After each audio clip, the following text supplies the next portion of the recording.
You just realized your business needed to hire someone yesterday. How can you find amazing candidates fast? Easy. Just use Indeed. Stop struggling to get your job post seen on other job sites. With Indeed sponsored jobs, your post jumps to the top of the page for your relevant candidates, so you can reach the people you want faster. According to Indeed data, sponsored jobs posted directly on Indeed have 45% more applications than non-sponsored jobs. Don't wait any longer. Speed up your hiring right now with Indeed.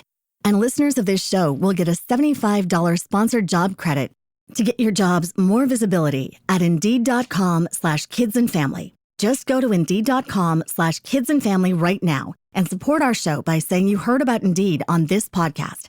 Terms and conditions apply. Hiring? Indeed is all you need. Pet Life Radio. This is Pet Life Radio. Let's talk pets.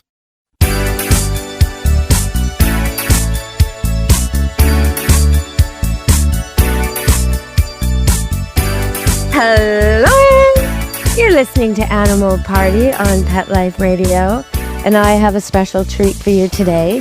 First time ever on my show from the Schwarzman Animal Medical Center, Dr. Fox, Dr. Carly Fox. Welcome to the show, Doctor. Thank you so much. Thank you so much for having me. Can you tell me, first of all, just to begin the show, what is the Schwarzman Animal Medical Center all about? Oh, totally. Yeah. So the Schwarzman Animal Medical Center is a very special place. It is one of the largest teaching hospitals in the world, probably for veterinary medicine. We're located in Midtown Manhattan, and we've been here for over 100 years. It's a very well-established hospital. We have almost every veterinary specialty available under one roof, and we see thousands and thousands of patients every day and treat very complicated medical problems for pets. So you do like hip replacements all the time? Absolutely, yes. And eye surgeries? That's expensive. Yeah. That one, oh, okay. And I mean, Totally. I remember when I first started out in this business, people used to take their animals to the veterinary colleges if they couldn't afford to pay the vet. And they would still have to pay something, but very little. But is that the kind of thing that's offered there? Like, how do patients access the teaching hospital? So what's great about the AMC, that's what we call it, Okay. is that it is a non-for-profit hospital. So we have a lot of funding for patients who qualify for our funding. And it's very variable who qualifies, but it's typically patients that have a fixable problem with an overall good prognosis. So if you have an animal that has a problem that would be fixed with like a surgical intervention or, one-time stay in the hospital, we have a lot of funding for that. So a lot of people do come to us to access those funds. We also treat all of the guide dogs in the tri-state area for free, also, as well as the NYPD and FDNY dogs. So we have a really, we see tons of working dogs, and it's a great program because we also get to know their handlers, and they have very specific types of diseases because they're also large breed dogs, a lot of them, and they have a job to do, and it's very important that we keep them healthy. Do they have wearing of the pads and issues with where they walk? Not typically. You would think we'd see it more with, especially in New York, since they walk on concrete a lot, but Yeah, hot pavement. I know, and it's weird. You'd think we'd see it more, and the pavement typically gets, much hotter than the air. A lot of it has to do with like humidity and direct sunlight, but because there's so many buildings that cast shadows, it's actually sort of less of a problem than you would think, but it is something that sometimes we do see. Okay. When you talk about this, it makes me wonder about how things have changed. I mean, 100 years, that's a long time. How have things changed over there in all that time? I mean, when I look back at veterinary medicine, even in the course of my time, the medicines have changed so much. There's so many new medicines, and sometimes I'm a little bit skeptical. Like Apoquel came out, and it seems to me that around the same time, a year and a half later, when Apoquel started to be really prescribed in all kinds of cases where it seemed to me they weren't delving into what the animal was allergic to or what the problem was, or they were just Apoqueling it. And now I seem to be finding the flea products aren't working as well. Now, I don't want to be a conspiracy theorist, but the cat products especially, and I'm getting complaints from my listeners, from my customers. I went to the vet and talked about it, brought a cat in. He said it's a terrible situation this year. The more expensive products you buy from me are no longer working. So are you finding that? In New York, also, most cats are, to be honest, they are indoor cats. Yeah. So really, it's very rare that they are allowed outside. Sometimes in the boroughs, people allow their cats outside. But as a veterinarian, especially in this area, we typically try to steer people towards having their cats inside. But not every medication, but some medications, there can be resistance that develops, especially with older insecticides like Frontline has been around a long time. But I do find that Revolution in cats, which is usually my recommendation, is pretty effective in helping decrease flea and tick load in cats. So a lot of the times also it may have to do with like improper application from the owners, or they bathe their animals around the time of application, inconsistent use, environmental reinfestation, things like that. I think to me, and again, my background is emergency and critical care, so I'm not a general practitioner, so these aren't the cases that I see on a daily basis. But when I do see an animal that has like a overwhelming flea or tick population, I find Revolution to be, especially for cats, one of the best and most effective ones. For dogs, I typically will recommend Simparica Trio because it covers for everything. And if your dog is in a heavily wooded area, I will also recommend a Seresto collar on top of that. And also, I guess I'm personally not seeing that as much, but I think a lot of it also has to do with like treating all the pets in the household and a lot of environmental things. And people are really reluctant to. It's kind of like when you get the letter home from school that some kid in the class has lice. No one wants to believe it, right? You don't want to. Well, I recently have gotten that letter. So I know. Oh, no. I know what that feels like. I know.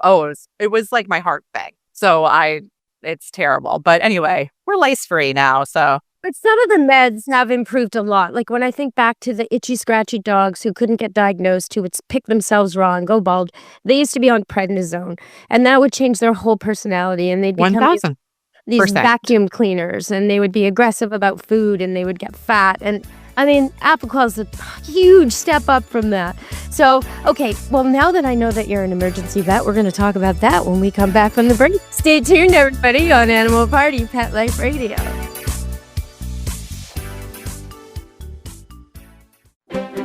You know the expression, cats have 9 lives. Well, what if you can give them one more? The Give Them 10 movement is on a mission to help give cats an extra life. How? With spay and neuter. Spaying or neutering your cat helps them live a longer, healthier life. And it helps control free-roaming cat populations too. Learn more about the benefits of spay and neuter and meet Scooter, the neutered cat, at GiveThem10.org. That's GiveThem10.org. Let's Talk Pets on PetLifeRadio.com.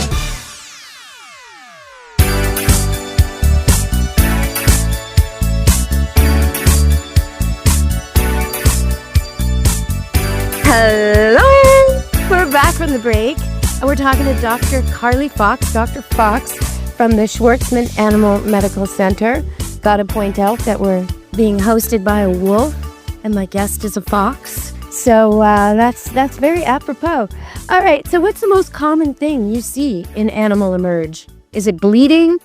What is it? No, I would say it's actually pretty similar to a human emergency room. So what we see most commonly is just like gastrointestinal upset, like vomiting and diarrhea from cats and dogs, inappetence, things like that. But we see absolutely everything here, which is part of my job that I love so much. So we'll see animals that are having difficulty breathing, collapse. We see hit by cars and other traumas, bite wounds, especially with all the dog parks in New York City. We see high rises, which is when most of the time cats, although we do see some dogs fall out of windows because we live in an urban environment, dogs that get hit by bikes on the street, traumas like that. But I'm very used to seeing everything. Can we circle back to that cat thing? Can we talk about that cat thing? Because it's a real myth out there. And there's lots of footage of cats falling and righting themselves. And, 10 stories, 12 stories, people say they can do it. And some cats might sometimes. But you're here to tell everybody that that isn't always a success, right? Absolutely not. So cats are special in that they do have a righting reflex, which dogs do not have, and it's unique to cats and other animals that are sort of tree living. So our house cats sort of evolved from outdoor cats that lived in trees, just like large cats do. And because of that, they have this special thing where their body will sort of right themselves in space when they fall, whereas dogs will just fall. Flat. Yeah. Right. Dogs go flat. Cats Right, turn but- over. They do this amazing dance in the air where they right themselves, but not That always, is correct. right? But this is what's interesting. It depends on where they fall, how high they fall from. So we found that typically cats can right themselves up until like the 6th floor. And then after that, their body doesn't understand that they are still falling because they reach what's called a terminal velocity. And their body doesn't get the way in which they fall is basically like their body doesn't understand that they're falling because they're not gaining any more speed. So in that case, they sort of lose their ability to right themselves because their brain doesn't understand that they're in flight, essentially. And because of that, they will sort of turn on their side or turn like lateral.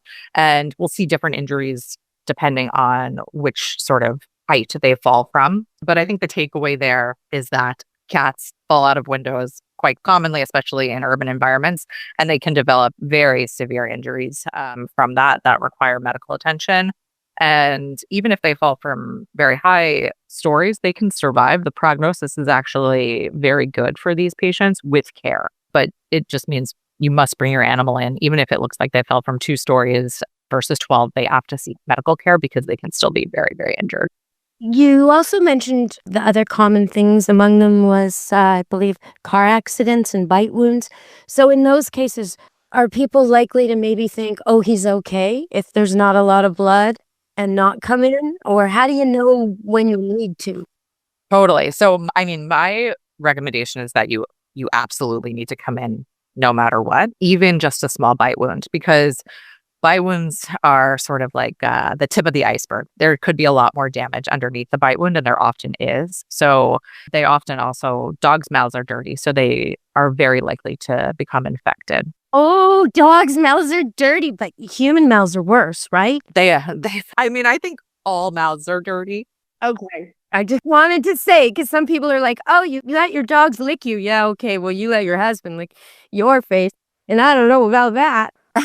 Totally. I mean, I'd let any dog lick me for sure. But if there is an actual like puncture wound, they need antibiotic therapy. They often need it to be locally addressed with cleaning, prevent massive infection, because sometimes people won't notice, or, dogs are furry, hairy, a lot of them. So the people a lot of the times won't even see a puncture wound until it becomes infected. And then it's a big problem. Especially around the scruff, right? Because it's usually when the dogs fight, there'll be a bite wound somewhere around the neck, cheek, throat, top of the head, in where they're really furry. So it's hard. Yeah. It's hard to, if they went at it and both dogs were sort of in a, my head's taller than yours, no, my head's taller than yours, and then they erupted in a face-to-face fight, that's where the wounds are going to be. If you see a dog running away getting chased, well, he might get bit in the bum or the leg or some other part the chasing dog could reach. So you kind of got to really, really feel around and look and feel for warmth or wetness, because if they're licking the spot, or if it's wet from blood, or if it's warm to the touch, that could be the area you need to maybe do a little scissor clip and see if there's something there, right? Yeah, that's exactly. And if you can't see it by parting their hair and you think that there's something there, if your dog seems bothered by it, then some sort of like clippers is even better than a scissor, because you really can't injure them. I see a lot of people who try to cut mats off their cats, especially, and they come in with a laceration from the actual scissor. So if you can, even just like on Amazon, a good thing to do is just to have a set of clippers. They're like $30. It's a good thing to have in the house just to have just in case. Yeah, the thing about mats I find is you got to loosen it first. You can't just cut it out because it's pulling from very far away places in the skin. And when you cut, you're going to cut skin. So you have to actually like take some product like cornstarch or a marketing, a product in the store, but I find cornstarch works, and rub it in really, really, really well and brush that out before you can scissor clip from the ends first, because it will relieve. Totally. And then you get to, well, I'm just telling my listeners, I know you know. Okay. Okay. So, all right. So that's the bite one thing. What about the car accident thing? If the dog seems okay, he got hit by a car, he cried, he ran off, he comes home. Is he okay? Yeah, so that's a big thing. So we talk a lot in emergency critical care about like delayed signs of trauma. So when a dog gets hit by a car, sometimes people are like, well, he ran away, so he must be fine. He was walking right afterwards. But a lot of the times, significant orthopedic injury, neurologic injury, or even internal injury like bleeding into their abdomen or contusions or bruising of their lungs can become more evident over time. So even if your dog looks okay after getting hit by a car, having some sort of blunt trauma, no matter what it is, you absolutely need to have them assessed by a veterinarian. Okay. So we're going to go to break and come back, and I'm going to ask you why things seem more expensive. Here, it seems like there's a corporate takeover of a lot of my favorite vet clinics. Okay, we're going to go to break and come back and talk about that on Animal Party Pet Life Radio. Has your dog or cat chewed through yet another set of sheets? I get it. I've been there. But instead of replacing them with more scratchy, low-quality bedding, why not treat yourself to what Oprah and Kris Jenner sleep on every night? It's called Cozy Earth. And yes, it's as dreamy as it sounds. Their bamboo sheets and pajamas are buttery soft, cooling, moisture-wicking, and they actually get softer every time you wash them. I'm talking next-level snuggle mode here, folks. These sheets have been on Oprah's favorite things list 7 years in a row, and there's a reason why. Cozy Earth gives you the softest, coolest sleep of your life. And just for Pet Life Radio listeners, I scored you an exclusive 41% off. That's the biggest discount they offer anywhere. Just use promo code PetLifeRadio at CozyEarth.com and sleep like the celebrity your pet already thinks you are. That's CozyEarth.com, promo code PetLifeRadio. You'll thank me at bedtime. You just realized your business needed to hire someone yesterday. How can you find amazing candidates fast? Easy. Just use Indeed. Stop struggling to get your job post seen on other job sites. With Indeed sponsored jobs, your post jumps to the top of the page for your relevant candidates, so you can reach the people you want faster. According to Indeed data, sponsored jobs posted directly on Indeed have 45% more applications than non-sponsored jobs. Don't wait any longer. Speed up your hiring right now with Indeed. And listeners of this show will get a $75 sponsored job credit to get your jobs more visibility at Indeed.com/kidsandfamily. Just go to Indeed.com/kidsandfamily right now and support our show by saying you heard about Indeed on this podcast. Terms and conditions apply. Hiring? Indeed is all you need. Let's talk pets Let's talk pets on Pet Life Radio. Pet Life Radio. PetLifeRadio.com.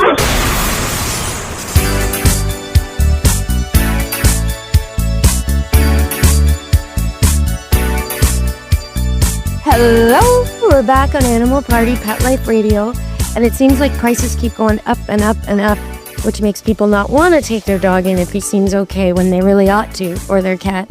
And I'm wondering, it seems like a lot of the clinics here are no longer owned by the veterinarians, they're owned by a corporation.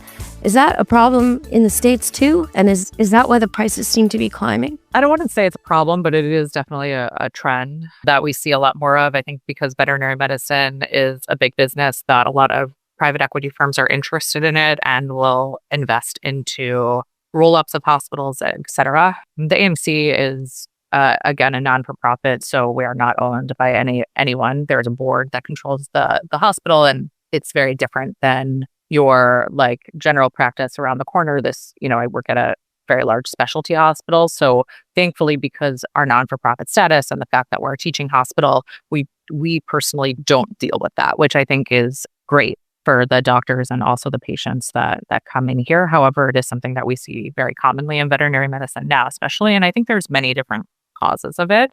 I think just like as we would want, I think veterinary medicine is getting more advanced as far as diagnostically and treatments. And these clinics are becoming much more modern compared to what they were, many years ago. So we have access. Well, that's part of it. But sometimes, like with some specific things, I really wonder. Like in the old days, and this is a long time ago when I started, I was a vet tech at a clinic where we did emergency care, and we kept 2 or 3 donor dogs. They were like SPCA type dogs who were on Boro. They'd be on Boro. We'd bore them out for 3 weeks, and then we'd find them homes. And they were always the best, good-natured big dogs. And they'd be there to donate blood because it was our understanding back then, and I think it still is, that when an animal is first injured the first time, the blood match doesn't matter, and they can receive blood from any dog. So if a dog came in needing blood, we had the donor right there, and we'd hook them up, and it was about $100 extra for the customer. Well, now, if your dog needs blood, you got to get like this blood test, you send that out, get it back, then the blood products get ordered and sent to you, and the whole thing's about $1,000. So I don't know that that's necessarily an improvement for a one-time application. Well, I think there's much more that goes into that than I think what you experienced a couple of, when you were working. So all of the blood here, we do get it from a blood bank. All of that blood is also tested just like a human. And dogs can't just receive, although if they're naive to receiving a transfusion, you don't need to. Blood typing in dogs is different than in blood typing in cats, and dogs that can be either DEA positive or DEA negative. So it actually is important to test them, and it depends on what blood you have. We only carry DEA negative blood. So DEA positive and negative dogs can actually receive DEA negative blood, but you can't give a dog that's DEA negative positive blood. Possibly that was going on then, and I just didn't know that. Like possibly our dogs were all DEA negative. I don't know. Right. I think that's another thing is you would need to know that before having them be in the clinic, or maybe they didn't know and maybe they had complications, secondary to their blood transfusions that maybe they were monitoring for. No, they probably had tested. This is one of my first jobs, so I'm not really. I don't think I was privy to everything there, but right. But it was a really good clinic, so I think they knew what they were doing, and I never saw any adverse situations. But that's just like one thing. A house call for euthanasia used to be $100. Now it's $1,000. I don't think that's due to tech or new inventions, Oh, well, I think it also just has to do with, again, I don't do house calls for euthanasias, but I think it has to do with also the cost of body deposition, which has to do with whatever service that they use. And the costs have to be secondary to whatever they're charging, just like everything's getting more expensive. Yeah, that's true. So and it's also those people's time and the technician that they hire to come with them and transport of that body after the euthanasia. How about if it's a large breed dog, sure, et cetera. And also I think it's a service that is a luxury, having someone come and euthanizing their dog in their home rather than going to a veterinary clinic. So I think, again, I don't do this or I don't know how much people charge for it, but I do think that, those charges are justified. Also, being a veterinarian, it's a tough job. And I think that the people's perception of what we charge for and don't and our cost is usually very off, to be honest with you. Veterinarians graduate with hundreds of thousands of dollars in loans. Veterinarians are not paid a lot of money, especially compared to our human counterparts. We deal with people expecting us to treat their pets for very low cost or no cost when we have major overhead in our hospitals that, we're responsible for. Most clinics are, functioning at very low margins.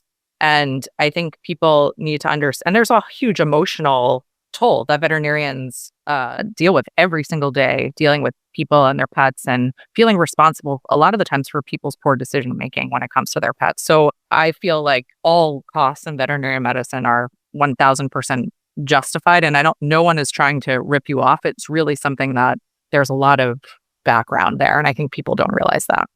I'm glad you said that. And yeah, I think that's important to recognize. I mean, the toll on you when you recommend something and they won't do it. Yes, and then they blame you. And then the dog gets sicker or dies, and then it's your fault, and it could have been fixed. Or when, it's something so like grooming, and they're just not listening, and, ear mites or whatever, the dog's now deaf. Let's talk about some of that. What bothers you the most when they don't listen to your advice? For me, again, I'm seeing animals that come in very, very sick. And I think a lot of the times, thankfully, because I work at the AMC, in a lot of cases, I'm able to help them through funding if it's something that I think is treatable within a hospital stay. But if I see an animal that has like a chronic disease or a disease that's sort of been neglected by the owners or people who don't seek routine care, just like in human medicine, you go to the doctor for routine care for a reason, to catch disease early and to be able to come up with treatment plans earlier rather than when the disease has reached end stage. I think that it's not my fault that the cost of care, especially at the AMC, which is really one of the best animal hospitals in the world, costs thousands of dollars for your animal that has a very, very complicated disease that, perhaps could have been and should have been caught much earlier if you would have just taken your animal to the vet routinely. Do you ever use technology to work on a pet that isn't in New York City? Like I've seen surgery with remote robots on humans.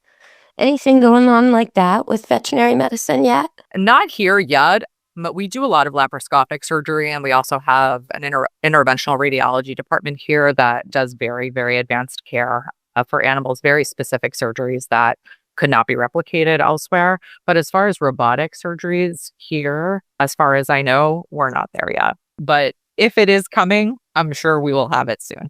Oh, nice.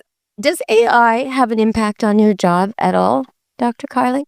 Yeah, that's a great question. And, I think it's affecting every industry in the world. I think for us right now, how it's going to change my day to day is that it's going to make medical records much easier. I think just like all doctors, we spend a lot of time doing records and writing and sitting and recording things, especially for legal reasons and also because other doctors will be reading my notes and making decisions based off of that. So what's actually sort of great is that there has been a bunch of AI programs for medical records that are being integrated into general practices, but also specialty practices in veterinary medicine that will allow me just to talk in a room and for the AI to sort of record what I'm saying exactly and put it into the medical record in a way that is very well written and very clear. It also helps write discharges for owners. For me, through the ER, all of our patients go home with discharges. So that's also something that's going to be extremely helpful. I spend a lot of time doing that. All of the doctors here do.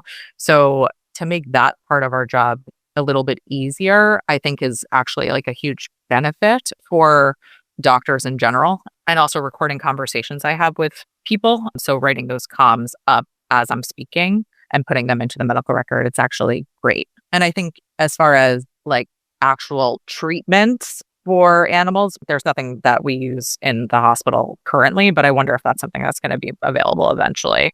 But I also think general people at home who bring their animals in probably have access to like ChatGPT and can sort of Google their animal symptoms and probably have a fairly good idea of what they're going to be looking at. I want to ask you about that because I've noticed, not with vets, but with human doctors, that they don't like that.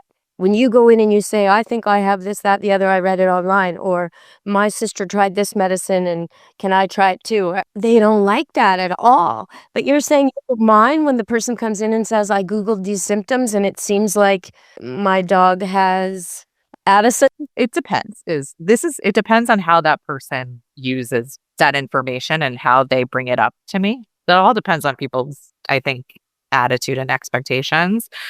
Because I think, you can get a lot of information that way, but also it's obviously not that it's a computer and they're not looking at your pet. And I think that's a huge part of medicine is actually, just physical exam and diagnostic findings that we do in hospital that you can't replicate online with just putting a paragraph in about your animal. But I do, I like that means someone's invested in their pet and like wants to, come in with some sort of information. I think that's just human nature, to be honest with you. And I think it's, people trying to be responsible pet owners is trying to find out information beforehand and being prepared, just like I think most people do that before they go to the doctor for themselves. So it's, to me, it's like an expected part of consultation when an animal comes in. For me, I expect that someone tried to probably look this up on their own. I typically don't mind as long as they believe that the things I'm recommending are in the best interest of their pets, and I know better than the internet does. Yeah, okay. But I typically of course you're gonna probably try to look this up. Well, it points out something when you look up your own symptoms. Oh, okay, I have an upset stomach. I have a headache. My finger has a rash. Whatever. But when you're looking at your cat, and particularly, they hide stuff. So what you type in, oh, he's not eating. Well, yeah, but you might not have noticed the big gouge under his belly that he won't let you touch, or, the ears that he won't let you go near that are just full of something they shouldn't be full of, So, so I think, the vet exam is really important with cats, maybe more so than dogs, because dogs tend to show you what's wrong, I find. What do you think about that? I think that's true. And I think people are just more attuned to their dogs because most dogs are more social than most cats. So people interact with their dogs more. They also take them on walks outside and are much more familiar with their bathroom habits and also their eating habits, because dogs tend to eat immediately when you feed them, whereas cats sometimes graze. So I think there's just a difference in behavior between the two species for a lot of them. Then I think just don't have as much information on their cats, even if they live with them all the time. So it's just a species difference. But then I also find that a lot of people are super in tune to their cat, especially in New York, because they all live in small apartments. Whereas in homes, I think it's a little bit different, but it very much depends on the owner. And also sometimes people have many, many cats and they can't tell a lot of things because there's so many of them in the home, or it very much depends. But I see everyone, all different walks of life, all different relationships with their animals. So I try to get as much as I can, but a lot of the times, in addition to the history, really my exam and the diagnostics that I'm going to do are really going to help the most. Well, today we've been talking to Dr. Carly Fox, and I know I'm going to have her back because I've booked her already on the show. So stay tuned for that. I've even got my questions ready because they came in from some of my listeners. All right, everybody, we've been talking to Dr. Fox from the Schwarzman Animal Medical Center. And for me, an Animal Party and Pet Life Radio, be good to your animals. Ciao, meow. Thank you, Dr. Fox. Let's Talk Pets, every week on demand, only on PetLifeRadio.com.